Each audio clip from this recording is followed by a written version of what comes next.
Autistic বাচ্চা পালতে যে কতটা কষ্ট সেটা শুধু একমাত্রই আমরা স্পেশাল প্যারেন্টসরা বুঝি। আমাদের এই স্পেশাল প্যারেন্টসদের প্রতিদিন একরকম যায় না, কোনোদিন খুব হ্যাকটিক দিন যায়, আবার কোনোদিন খুব স্মুথলি দিনগুলো চলে যায়।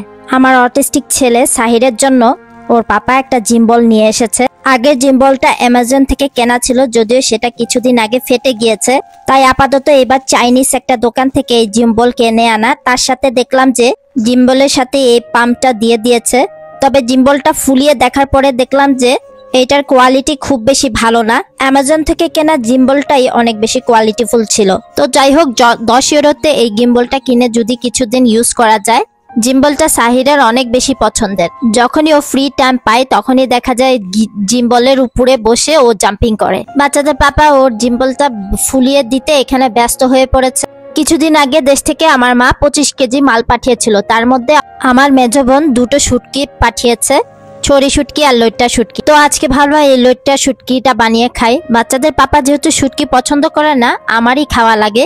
তার আগের দিন বানিয়েছিলাম 3টা ইনগ্রিডিয়েন্ট দিয়ে ব্রাউনি, বেশ মজাই হয়েছিল। ইনফ্যাক্ট প্রথমবার বানিয়েছিলাম। কলা, কোকো পাউডার, একটা ডিম দিয়ে সবকিছু মিক্স করে বসিয়ে দিয়েছিলাম। কেউ চাইলে চুলোতেও করতে পারেন, আবার কেউ চাইলে ওভেনেও করতে পারেন। আমি করেছিলাম চুলোতে। তো যাই হোক, জিম্বল পেয়ে আমার ছেলেটা তো মহা খুশি। প্রায় 1 মাসের মতন জিম্বল ছাড়া ছিল।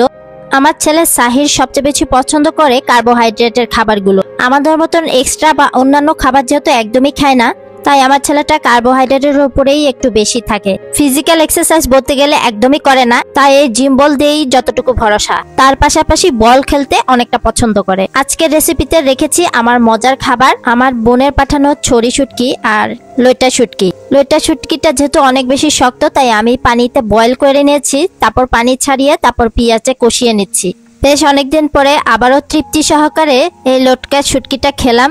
আমার বোনকে অনেক বেশি ধন্যবাদ। অনেকদিন পর ভাত খেলাম শুটকি দিয়ে মন ভরে। শুটকির পাশাপাশি অনেকদিন পর হাতে বানানো রুটি করলাম। এই সপ্তাহ বাচ্চা দুটোই অনেক বেশি সিক ছিল। আমার মেয়েটার গত 2-3 দিন ধরেই জ্বর হয়েছে, তাই ভাবলাম ওকে হাতে বানানো রুটি বানিয়ে দেই। হাতে বানানো রুটি বলতে গেলে আমার একদমই করা হয় না। রেডিমেড পরোটা যেগুলো আছে সেগুলোই মোটামুটি আমাদের খাওয়া হয়ে থাকে, কিংবা ইটালিয়ান পানে বা খোবজা যেটা আছে সেগুলো আমরা খেয়ে থাকি। মেয়েটার শরীরটা যেহেতু একদমই ভালো যাচ্ছে না, তাই ভাবলাম যে হাতে বানানো রুটি বানিয়ে দেই। জ্বর হওয়াতে মেয়েটা একদমই কোনো কিছুই খেতে চাচ্ছে না। আজকেও কি স্কুলেও পাঠেনি, যেহেতু শরীরটা ভালো না।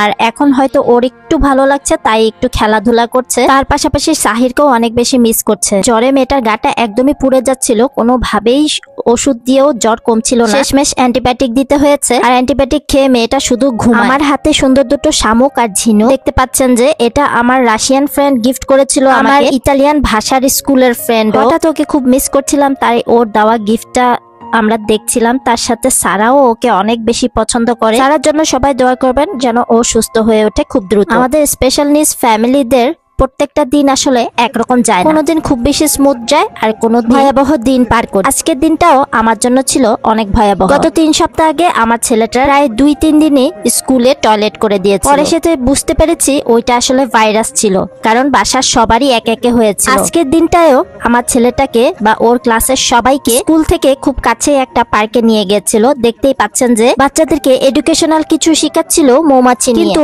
আমার ছেলেটা সাহিরের অবস্থা এতটাই বেহাল যে সে টয়লেট করে দাঁড়িয়েছিল। টিচারদেরকেও সে বলতে পারেনি যে তার টয়লেট লেগেছে বা সে টয়লেটে যাবে। হঠাৎ টয়লেটটা কন্ট্রোল না করতে পেরে ছেড়ে দিয়েছে। সাহিরের সাথে এক্সট্রা কোনো জামা কাপড় ছিল না। নরমালি সাহিরের ব্যাগে সবসময় এক্সট্রা জামা কাপড় থাকে, তবে তার ব্যাগটা নিয়ে যাওয়া হয়। যদিও সাহিরদের গ্রুপে বলে দেয়া হয়েছিল যে আজকের দিনটায় বাচ্চাদেরকে নিয়ে পার্কে নিয়ে যাবে, তবে আমি বা সাহিরের পাপা কেউই আসলে গ্রুপে অতটা চেক করিনি বা খেয়াল করিনি। তো যাই হোক, যাওয়ার সাথে সাথেই আসলে এই কাণ্ডটা করে ফেলেছে সাহির। স্কুল থেকেও ফোন দিয়ে দিয়েছে ওর পাপাকে যে ওকে এসে যেন নিয়ে যায়। প্রায় দিনই এই ধরনের কাহিনী করছে বা এই ধরনের কাণ্ড করছে, যার কারণে স্কুল থেকে ফোন দেওয়ার সাথে সাথে ওর পাপা দেখা যায় ছুটে যায় আবার সাহিরকে নিতে। আমার যেহেতু ভাষার স্কুল থাকে, সেই কারণে আমি একটু দূরে থাকি। ফোন দিলেও সময় মতো সাহিরকে নেওয়ার জন্য স্কুলে পৌঁছাতে পারবো না, তাই বাচ্চাদের পাপাই ওকে নিয়ে আসে। আজকের দিনটায় আমার মেয়েটার যেহেতু জ্বর, তাই ও বাসায় ছিল, রেস্ট করছিল, কিন্তু ওকে নিয়ে গিয়ে আবার সাহিরকে নিয়ে আসার মতন আমার কোনো ওয়ে ছিল না, কারণ আমার আসতে যেতে অনেকটা সময় লেগে যাব। তাই বাচ্চাদের পাপাই ওকে নেওয়ার জন্য বাস ধরে চলে গিয়েছিল। আসার পথে ওর পাপার সাথে সাহিরের টিচারও এসেছিল ওকে হেল্প করার জন্য। দুজনে খুব কষ্টে অনেক কন্ট্রোল করে বাসে দাঁড়া করিয়ে ওকে নিয়ে এসেছিল। আসার সাথে সাথেই আমি ওকে গোসল টোসল করিয়ে ক্লিন করে দিয়েছি, আর এদিকে ও বসে কার্টুন দেখছিল। আমার ছেলেটার এখন যেহেতু 9 বছর, অনেকটা বড় হয়ে গেছে, তবে এখনো এই কাণ্ডগুলা করে, মানে টয়লেট দিয়ে দেয়। তবে এটা সব সময় না, কখনো যদি ভাইরাস লাগে, কন্ট্রোল করার মতো কোনো অবস্থা না থাকে, তখন ছেড়ে দেয়। আর সেই সময়গুলা বা সেই দিনগুলা আমার জন্য অনেক বেশি কঠিন। ওকে ক্লিন করিয়ে দিয়ে শান্ত করে দিয়ে এদিকে আমি ওর কাপড়গুলা ধোয়ার জন্য চলে এসেছি। তো এইভাবেই চলে যায় আমাদের অটিস্টিক প্যারেন্টসদের কিংবা স্পেশাল নিডস ফ্যামিলিদের দিনকাল বা জীবন কাহিনী। তারপরেও বলবো আলহামদুলিল্লাহ যে আমার ছেলেটা হাঁটতে চলতে পারে, ফিজিক্যালি সে ফিট। মাঝে মাঝে এই ধরনের জ্বালাতন করে, আর এই জ্বালাতন তো সহ্য করতেই হয়। ইদানিং বেশ রোদ পড়ছে, তাই এদিকে বারান্দায় ওর কাপড়গুলা এদিকে মেলে দিয়েছি। আজকের ওয়েদারটাও এইদিকে একদম ফকফকা রোদ উঠেছে। একটাবার চিন্তা করেন, যেসব ডিজেবল বাচ্চারা হুইল চেয়ারে বসে থাকে বা হুইল চেয়ারে থাকে কিংবা বেডে শুয়ে থাকে, সেই সব বাচ্চাদের কি কষ্ট বা সেই সব প্যারেন্টসদের কতটা কষ্ট হয়। সেই সব বাচ্চাকে খাওয়া দাওয়া থেকে শুরু করে টয়লেট ক্লিন করা পর্যন্ত সবই প্যারেন্টসদের করতে হয়। কেয়ার গিভার তো বিদেশের বাড়িতে 2 ঘন্টার বেশি বা 3 ঘন্টার বেশি কখনো দেয়া হয় না। যারা অতিরিক্ত ডিজেবল, একদমই বেডে শোয়া, তাদের দেখা যায় 6 ঘন্টা অ্যাটলিস্ট দিয়ে থাকে কেয়ার গিভার। সেই সব প্যারেন্টসদের লাইফস্টাইল আমার চেয়েও আরো বেশি কঠিন। আমি যদি কোনো কারণে আপসেট বা ডিপ্রেশনে যাই, তাদের কথা চিন্তা করে আমি নিজেকে সান্ত্বনা দেই যে আলহামদুলিল্লাহ আমার সাহিদ ওদের চেয়েও ভালো আছে। এখন ওর অনেকটা ভালো লাগছে, যার কারণে ও বল খেলা শুরু করেছে। প্রায় সময় ওর সাথে আমি বল খেলে থাকি, ও অনেক খুশি হয়। মেয়েটা যেহেতু জ্বর যাচ্ছে আর খেতে একদমই কোনো কিছু চাচ্ছে না, জ্বরের মুখে খুব স্ট্রবেরি খেতে চাচ্ছিল, তাই বাচ্চাদের পাপা বেশ কয়েক প্যাকেট স্ট্রবেরি নিয়ে এসেছিল।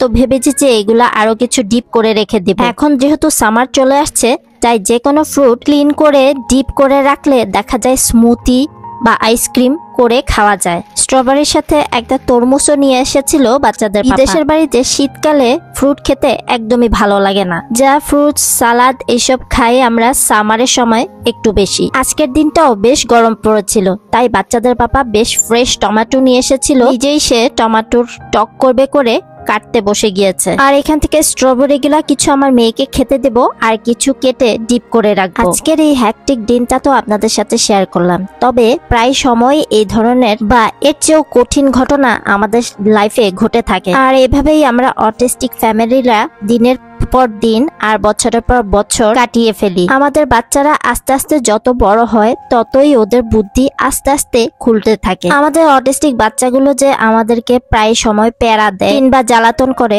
ওরা কিন্তু সেটাও বোঝে। ওরা যে আমাদেরকে একটু কষ্ট দিচ্ছে বা আমরা যে সবকিছু সয়ে নিচ্ছি, সেটা তারা ঠিকই বোঝে।